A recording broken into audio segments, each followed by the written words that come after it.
Iya. Tahu beliau Bapak Didi Kempot, tamu undangan, keluarga, peserta, sahabat.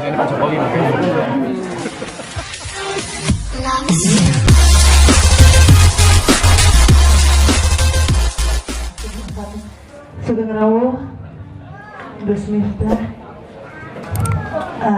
ada patung, yaitu persembahan dari pecinta Mas Didi Kempot dari PT Logam Sakti yang ada di Yogyakarta, dari Mas Rinto Irfanda. Dan patung ini dibikin tiga patung, yang satu buat keluarga saya yang di Solo, yang satu buat keluarga Bude Putri yang ada di Ngawi, yang satu buat dilelang yang hasilnya akan diberikan untuk seniman seniwati yang terdampak COVID-19. Begitu. Betul. Mas Wawin, monggo, terima kasih kemarin sudah dititipkan ke Mas Wawin. Iya. Jadi bahwasanya saya sebenarnya bukan siapa-siapa, saya hanya mewakili teman-teman seniman seniwati yang ada di Solo Raya. Dan mungkin kemarin saya juga sempat memberikan mendoakan kepada beliaunya dan memberikan penghargaan yang sangat luar biasa atas karya-karyanya yang selalu menginspirasi seniman seniwati semuanya, termasuk satu lagi adalah pengrajin dari CV Logam Sakti ini menitipkan saya untuk melelangkan bahwa nanti hasil dari lelang itu akan diserahkan atau kita donasikan kepada seniman seniwati yang terdampak COVID-19. Iya, betul sekali. Begitu. Dan malam hari ini saya dititipin satu lagi patung untuk diserahkan sama keluarga dari Mbak Yan Velia.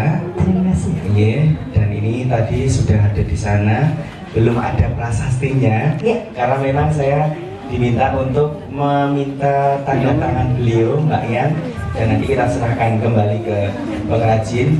Prasasti nanti kembali akan ditempelkan ke patung yang sudah tersedia di sana. Begitu dari saya, Mas Nun. Dan alhamdulillah beliaunya Gus Miftah sudah hadir di sini. Sugeng Rawuh, Gus. Kami kembalikan ke MC kita. Baik, terima kasih Bunda Yan Velia dan juga Ma Wawin. Ya kan punya banyak nama samaran. Iya. Betul. Seperti beliau Didi Kempot kan. Iya, Dani, Lord. Pak Didi. Lord Didi. Iya, sama juga. Sama. Ma Wawin. Pak Joko. Mas Joko. Mas Joko. Baik Bapak Ibu tamu dan berbahagia, beliau yang kita nantikan bersama sudah berkenan hadir pada malam hari ini. Untuk itu tidak lama lagi segera akan kita dengarkan bersama tausiah yang akan disampaikan oleh beliau yang kami kasihi, Gus Miftah. Cacing pita, ikan hiu. Apa itu? Gus Miftah, I love you. Oh. Kasuma nggak akan Gus Miftah. Ikan hiu, ikan cucut. Oh pokoknya. Yuk lanjut. Oke. Makan teri di tengah kota, sorry sudah tua.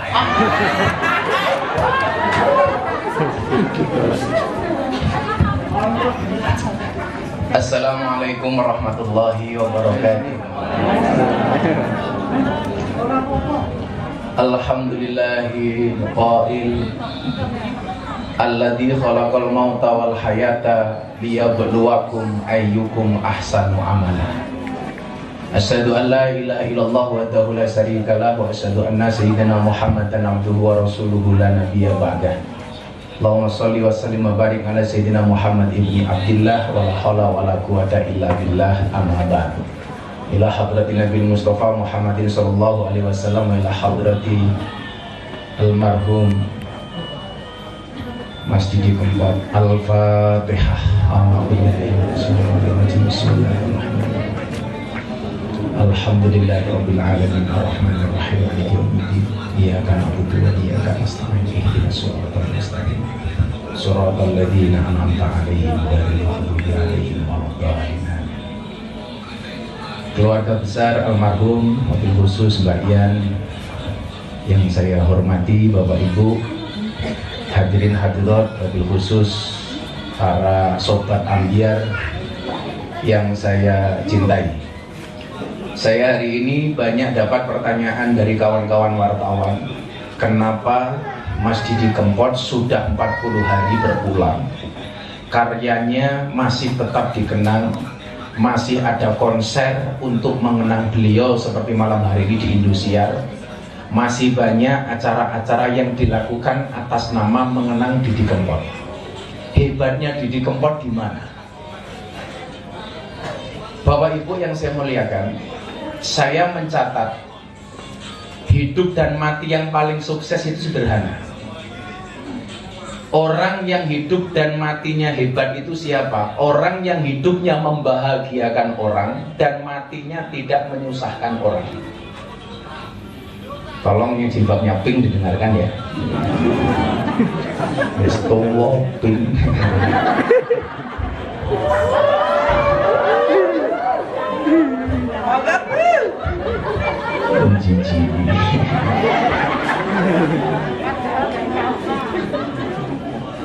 Jadi orang yang hidupnya membahagiakan orang lain dan matinya tidak menyusahkan orang lain. Dan ini terjadi pada almarhum Didi Kempot. Hidupnya membahagiakan jutaan orang dan meninggalnya nggak membuat susah. Makanya ini tantangan bagi saya untuk Wawin Laura, lanang ora wedok ora. Kalau di Thailand namanya Lady Boy, wajahnya Lady, kakinya Boy. Ini tantangan bagi kita semuanya. Saya masih ingat betul ketika saya chatting WA dengan Mbak Ian, Mbak, tolong ceritakan berpulangnya almarhum gimana sih? Karena nggak ada sakit apapun. Setahu saya, walaupun beberapa kali manggung saya sebenarnya curiga karena nafas beliau yang terengah-engah. Ketika ketemu dengan saya di Ponorogo waktu itu, beliau istirahat, saya lihat kok ngos-ngosan. Ketika ketemu terakhir di Kendal sebulan setengah sebelum Ramadan, habis nyanyi kemudian para mbak-mbak disuruh nyanyi, beliau istirahat sama saya yang banyak ngobrol itu, beliau ngos-ngosan. Saya tanya waktu itu, Mas, sampai saya terus serapopo Gus biasa, sesak napas dikit-dikit karena kecapean. Dan saya begitu merinding ketika mendengarkan cerita Mbak Ian, bagaimana kemudian malam terakhir beliau mau berpulang, masih membangunkan anak istrinya untuk makan sahur. Kayak suaranya siapa?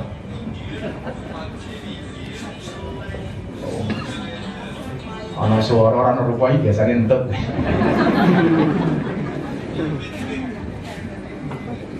Maka saya sering ngomong dulu, salah satu guyonan saya dengan Mas Didi Kempot ketika di Jogja itu, Mas, sampean suan kiai-kiai ya, kenapa beliau suka dengan Gus Karim, pengen nyanyi dengan Habib Syekh? Karena waktu itu beliau ketika tanya sama saya, kuncinya aku main tenang piye Gus? Sampean golek guru Mas, golek guru, cedak karo guru. Guru sing ketok sing nyata.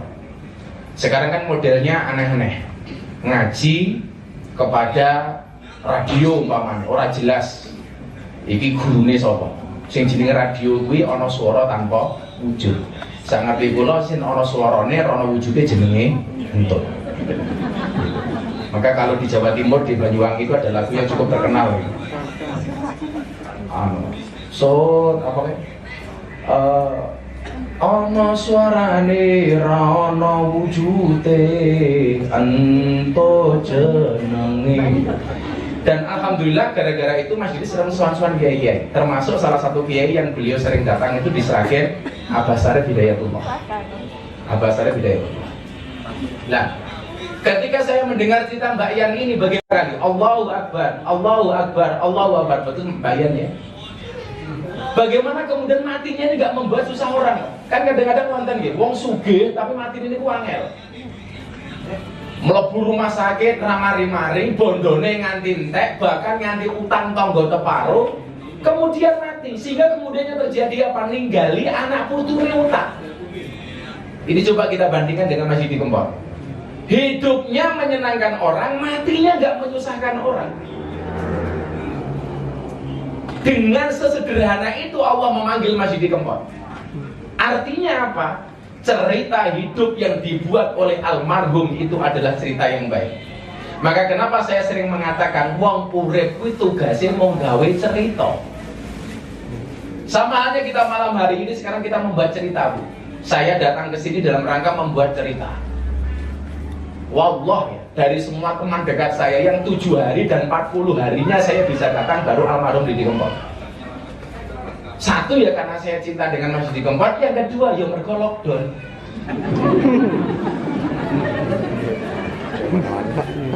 Makanya hati-hati ini, kalau sekarang pemerintah mengatakan ayo kita masuk new normal. New ini anyaran, normal lagi waras. Jadi waras anyaran. Jadi dipikir kemarin rakyat ini kentir barangkali. Maka tolong dicatat, new normal itu dihadirkan karena faktor ekonomi, bukan karena sudah aman dari pandemi. Makanya kenapa ibu harus bermasker ini. Walaupun saya nggak yakin Anda itu bermasker karena takut dengan corona atau karena merongos, saya juga nggak tahu.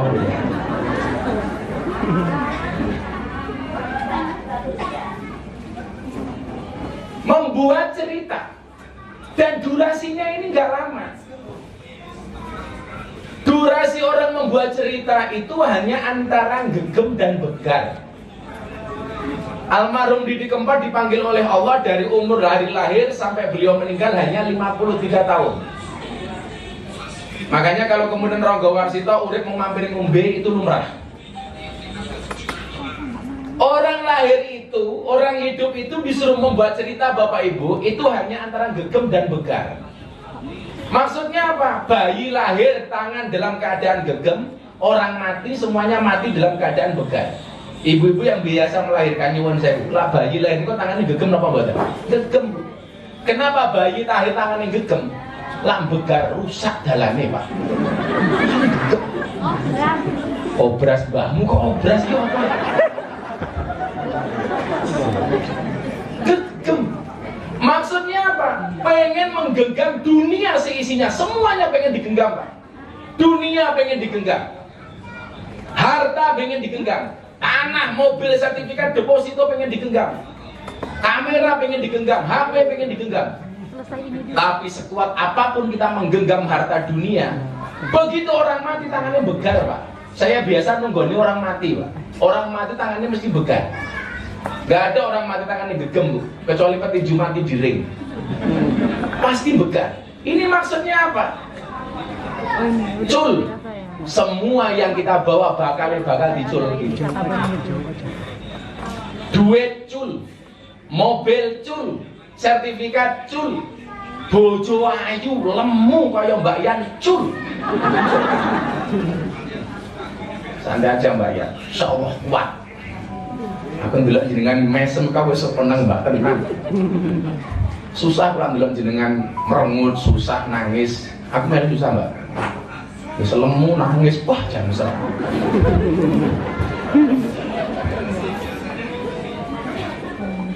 Tapi sampai mawon ibu-ibu saya lemu nggih. Kiai saya bilang kalau kamu menikah dengan yang gemuk, jangan menikah dengan yang kurus. Kenapa Kiai? Karena orang yang kurus itu fokus kepada penampilan, tidak pernah fokus kepada perasaan. Ya.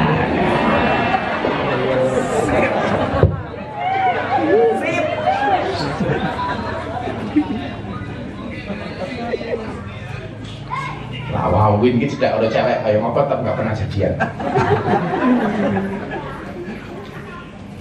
Tugasnya hanya gegem dan begar, dan durasinya nggak panjang, hanya antara adzan dan sholat. Bayi lahir diadani, wong mati disolati. Jarak antara adzan dan sholat itu nggak panjang. Dan apa yang kita banggakan? Bakal cul. Makanya salah satu syair yang dulu sebenarnya saya pernah rasa-rasa di pondok Mbak, tolong Mas Kempot ini bisa dibuat lagu jenengan sing ahli. Saya punya syairan. Yen wis mati bondo ra melu, bojo ayu wis ana sing nemu, wis ana sing nemu. Sing ning kubur rasane lara, anak bojo ra tau ndonga. Sing ning kubur padha tangisan, anak bojo rebutan warisan. Sholatullah salamullah Rasulillah, sholatullah salamullah ala yasin habibillah. Sholatullah salamullah ala yasin habibillah. Makanya kemudian pertanyaannya, mergo wong urip iku mboten suwe, apa yang harus kita lakukan? Maka Al-Quran mengatakan alladzi khalaqal mauta wal hayata liyabluwakum ayyukum ahsanu amala. Gawe cerita sing apik. Maka kalau orang itu ceritanya baik, begitu dia mati, Bu, dikenang. Soekarno meninggal dengan meninggalkan cerita yang baik, dikenang, Bu. Jadi nama bandara Soekarno Hatta, jadi nama gelora Bung Karno, jadi nama jalan Soekarno, dikenang. Gus Dur namanya baik, meninggal sampai hari ini masih dikenang. Makamnya nggak pernah berhenti dari orang berziarah. Kenapa? Meninggalkan sesuatu yang baik, dikenang. Hari ini almarhum Didi Kempot dikenang. Bahkan wali kota bikin patung prasasti, dikenang. Makanya kalau Wawin ini ceritanya baik, besok juga dikenang, Win. Kalau Bung Karno jadi nama gelora, jadi nama stadion, Wawin orangnya baik, meninggal, kan minimal bisa jadi nama toilet, Win, kan lumayan.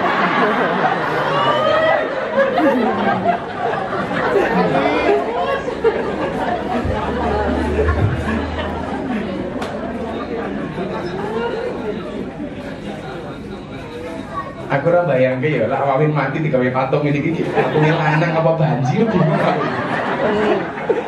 Gelungan iki sewakan bagus. Ya Allah. Maka ketika ada wartawan tanya sama saya, kenapa kok Masjid Kempot begitu dikenang?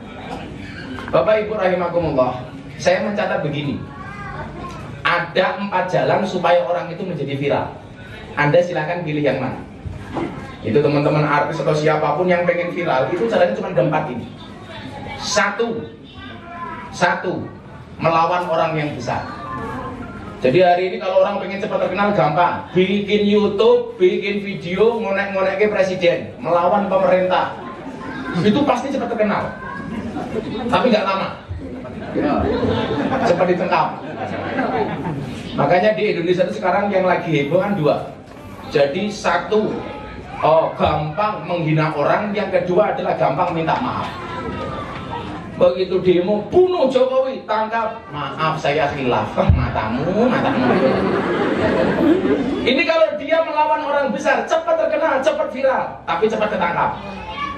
Jangan pernah dicoba. Yang kedua, membuat masalah besar. Contoh di Purworejo muncul kerajaan, Kas, Keraton Asu Sejagat.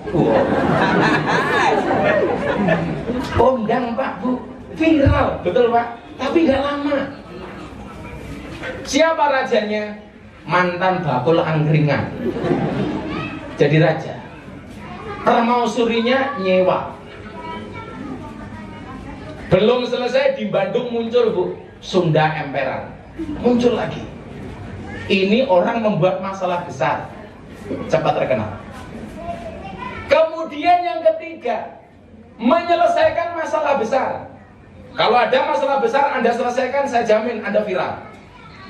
Dan yang keempat, yang dilakukan oleh almarhum Didi Kempot, membuat sesuatu yang besar. Apa yang beliau lakukan? Lagu-lagu Jawa yang dulu hanya dicintai oleh orang Jawa, bahkan orang Jawa banyak yang tidak suka dengan lagu Jawa, tetapi yang dilakukan oleh almarhum, kita tuh disayang sama semua orang. Begitu, baik. Boleh berikan tepuk tangan yang paling meriah untuk Gus Miftah. Hari ini dalam rangkaian mengenang 40 hari wafatnya Bapak Didi Prasetyo. Tahu beliau Bapak Didi Kempot yang pastinya sangat luar biasa, doa dari tamu undangan, keluarga, beserta sahabat yang sudah hadir pada malam hari ini. Semoga apa yang belum diwujudkan beliau bisa diwujudkan bersama dengan keluarga. Akhirul kalam, wassalamualaikum warahmatullahi wabarakatuh. Oke, dari wartawan ada pertanyaan barangkali. Oke, Gus, terkait dengan konser di GBK yang sempat dikatakan tadi, mungkin ada konsep khusus Gus depan. Saya sebenarnya dari kemarin pengen matur ke Mbak Ian gitu. Jadi acara besok di Gelora itu saya pikir tidak hanya sekedar mengenang beliau dari karya-karyanya dengan kita menyanyikan karya-karyanya, tapi nanti kalau bisa juga kita ada waktu walaupun nggak banyak untuk mendoakan almarhum, Mbak. Nanti akan kita buat seperti itu. Saya usulkan kepada promotornya, tidak harus saya sih, tapi harus ada sesi di acara itu untuk mengenang almarhum dengan mendoakan beliau. Saya nanti pengen ada waktu bersama-sama yang ada di GBK untuk mendoakan almarhum. Jadi tidak hanya sekedar nyanyi, tidak hanya sekedar mengenang beliau melalui lagu-lagunya, tapi juga dengan berdoa bersama. Gus, mungkin terkait dengan lagu almarhum Didi Kempot sendiri dengan Habib saya dan sebagainya termasuk jenengan, mungkin realisasinya kapan Gus? Lah ini Mbak Ian yang harus jawab. Beliau bilang sama saya ini dalam waktu dekat, ya barangkali setelah Mbak Ian siap lah Mbak Ian ya. Karena saya melihat liriknya itu luar biasa ya. Itu menunjukkan dan menggambarkan sisi spiritualitas dari seorang almarhum Didi Kempot. Jadi bagaimana kemudian bahasa istighfar itu kan permohonan ampun. Di akhir-akhir hidup beliau ternyata beliau betul-betul pengen dekat dengan Allah dengan memperbanyak membaca istighfar. Bahkan bahasanya istighfar sakwati. Ini saya pikir menggambarkan sisi religius dari seorang almarhum Didi Kempot. Nanti kalau Mbak Ian sudah siap, ya insya Allah akan kita launching Mbak ya. Jadi itu kalau saya ditanya sama teman-teman wartawan, ya ini saya ulangi, kenapa kemudian karya beliau sampai ini masih dikenang. Sebagaimana nanti pengajian yang saya sampaikan, kalau memang Anda pengen jadi orang hebat, orang terkenal hari ini, atau orang viral, 4 jalan itu. Jadi melawan orang besar, membuat masalah besar, menyelesaikan masalah besar, dan yang keempat adalah membuat sesuatu yang besar. Dan ini yang dilakukan oleh almarhum Didi Kempot, membuat sesuatu yang besar sehingga besarnya itu dikenang sampai hari ini. Bahkan nggak tahu saya sampai kapan dengan karya-karya beliau. Gus, terkait dengan patung Didi Kempot sendiri ini kan tadi kan sempat dibuat 3 nggih. Keluarga sini, keluarga Ngawi sama 1 di lelang. Mungkin untuk wacana diberikan ke Pemkot Solo untuk ditempatkan di satu tempat untuk mengenang beliau sendiri.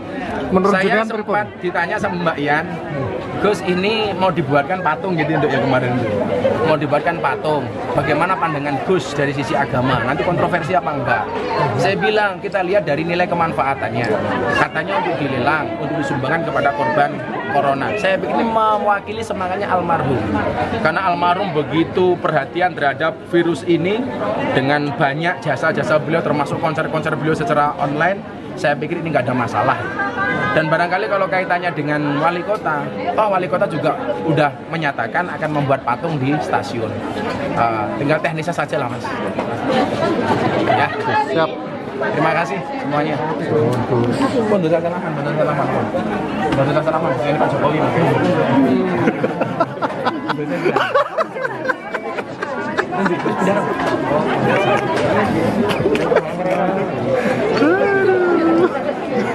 Sehat-sehat.